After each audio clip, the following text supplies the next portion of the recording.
जय माँ काली प्रिय दर्शकों, आज मैं आपको जिन साधना का अनुभव सुनाने जा रहा हूँ और ये अनुभव मियाँ जी का है, जिनके बारे में पिछली वीडियो में मैंने आपको कुछ जानकारी दी थी।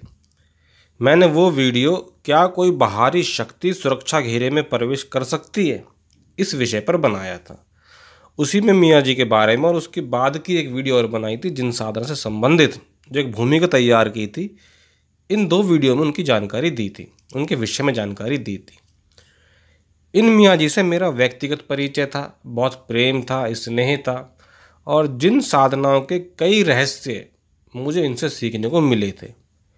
इन्हें जिन्नों के बादशाह की सिद्धि प्राप्त थी, जिसकी वजह से कई सारे जिन इनके आसपास रहा करते थे। मियाँ जी ने अपनी इस जिन साधना के बल पर अपने जीवन काल में हजारों लाखों लोगों का भला किया था और उनकी भूत की समस्या, प्रेत की समस्या, डायन की समस्या, चुड़ैल की समस्या, ब्रह्म राक्षस की समस्या, बहरूपिये की समस्या, कई प्रकार की अलग अलग योनियां होती हैं, उनसे संबंधित अगर कोई भी बाधा परेशानी किसी व्यक्ति को हुई थी या होती थी तो उसे ठीक कर देते थे। मैंने ये बताया था।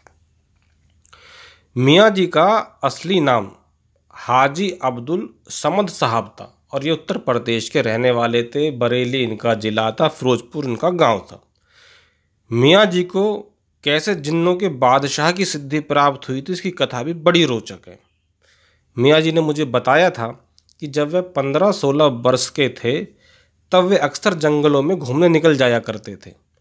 हरे भरे जंगल और एकांत उनके मन को खूब भाते थे और दर्शकों, साधक की पहली पहचान भी यही होती है कि वह प्रकृति प्रेमी होता है, एकांतवासी होता है। भीड़ में तो साधक का दम घुटता है, पर हरी भरी प्रकृति और एकांत का साथ मिलने पर साधक का मन मोर की भांति नाच उठता है। इसलिए मौका मिलने पर वे अपने इसी मन को प्रसन्न और स्वस्थ करने के लिए अपने निवास स्थान के आसपास के जंगलों में निकल जाया करते थे। एक बार वो उसी तरह घर से निकलकर अपने पास के जंगल में घूम रहे थे। उन्हें घर से निकले काफ़ी वक्त हो गया था, दोपहर बीत गए थे और उस समय मौसम भी गर्मी का चल रहा था। अतः जंगल में घूमते घूमते उन्हें बेहद प्यास लगी। उनका गला प्यास के मारे बुरी तरह से व्याकुल हो गया। प्यास के मारे उनका गला सूख रहा था। अब तक तो मियाँ जी जंगल में घूम रहे थे, हरी भरी प्रकृति का आनंद ले रहे थे, पर अब गर्मी के मौसम में कड़ी प्यास ने उनके सारे आनंद पर पानी फेर दिया। मियाँ जी प्यास से व्याकुल होकर पीने योग्य पानी का कोई स्रोत ढूंढ रहे थे, कोई जलाशय ढूंढ रहे थे और पूरे जंगल में मारे मारे फिर रहे थे कि तभी उनकी नज़र जंगल के बीचों बीच बनी एक मजार पर पड़ी। जहाँ पर वह मजार बनी हुई थी वह स्थान भी काफ़ी सुरमय था, सुंदर था, वृक्षों से घिरा हुआ था। अतः जंगल के बीच मजार को देखकर वे उसकी तरफ आकर्षित हुए और मजार की तरफ तेज कदमों से चलने लगे। मजार के नज़दीक जाकर उन्होंने देखा कि चौतरे के ऊपर एक सुंदर मजार बनी हुई है। चौतरे के चारों ओर एक छोटी सी दीवार बनी हुई है। जहाँ मजार थी वहाँ से बाईं तरफ एक घड़ा रखा हुआ था, मटका रखा हुआ था।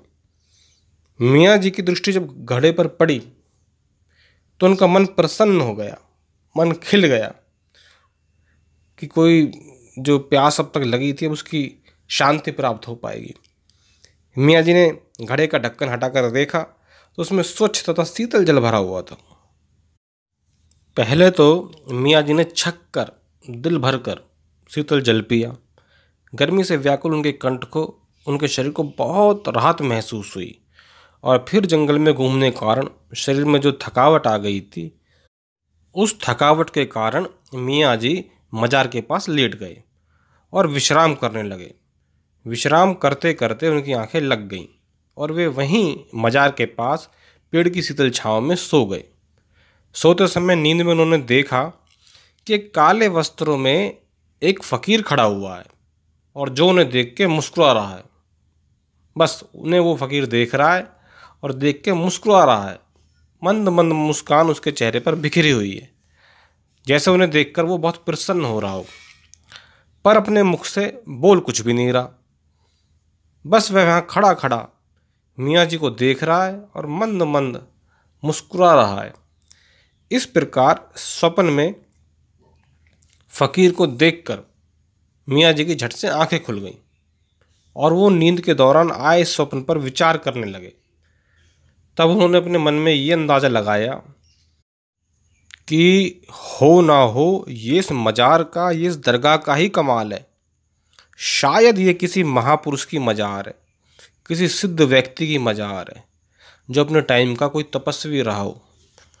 और ऐसा विचार मियाँ जी के मन में आने के बाद उस मज़ार के प्रति उनकी श्रद्धा, उनका विश्वास बढ़ गया और उन्होंने निश्चय किया कि अब मैं रोज़ इस मज़ार पर आया करूँगा, इस मज़ार के दर्शन करूँगा और यहाँ की साफ़ सफाई का ध्यान रखा करूँगा और ये काम मैं आज से ही करूँगा। मियाँ जी ऐसा सोचकर झट से खड़े हो गए। पहले उन्होंने मज़ार के आसपास जो मट्टी पत्ते आदि जमा हो गए थे उनकी झाड़ू मारकर सफाई की। ये झाड़ू मज़ार के बाहरी तरफ चबूतरे की दीवार के पास रखी हुई थी जो नीम के पेड़ की टहनियों से बनी थी।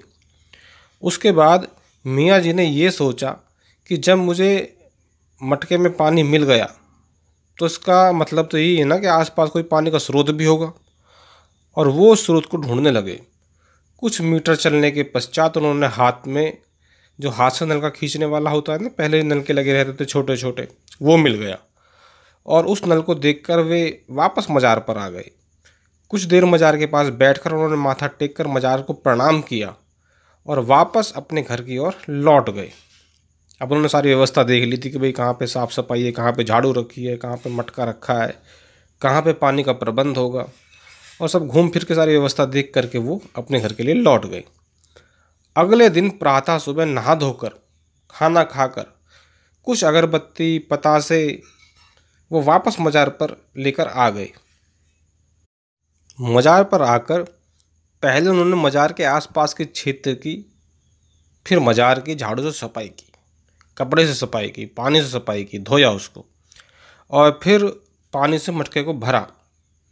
फिर हाथ मुंह धोकर अगरबत्तियाँ लगाई, जो प्रसाद स्वरूप वो लेके पतासे आए थे वो पतासे चढ़ाए। फिर वहीं मज़ार के पास शांति से बैठ गए और 2-3 घंटे बैठने के पश्चात वापस घर के लिए रवाना हो गए। अब मियाँ जी का ये नित्य का कर्म हो गया। वो रोज़ नहा धोकर मज़ार पर जाते, वहीं सफाई, वहीं की स्वच्छता का ध्यान रखते, मटके में पानी भरते ताकि उन्हीं की तरह कोई प्यासा व्यक्ति वहाँ से गुजरते वक्त जल पी सके। घंटा 2 घंटा वहाँ पर बैठते और वापस अपने घर लौट जाते।